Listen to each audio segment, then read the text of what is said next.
Welcome to Wato Slangan, tourist destination of Wato Balindong, Lanao del Sur. Ito yung mga tourist destination nila.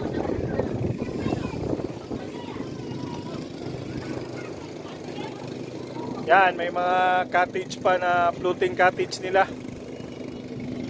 Yan. Yan daw yung Slangan Island.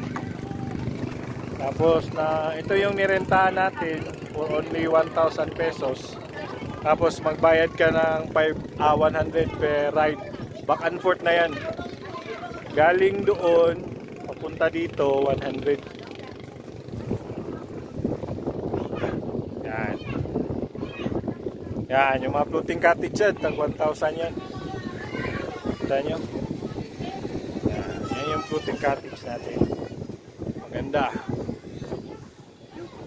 Buktik. Kita nyo?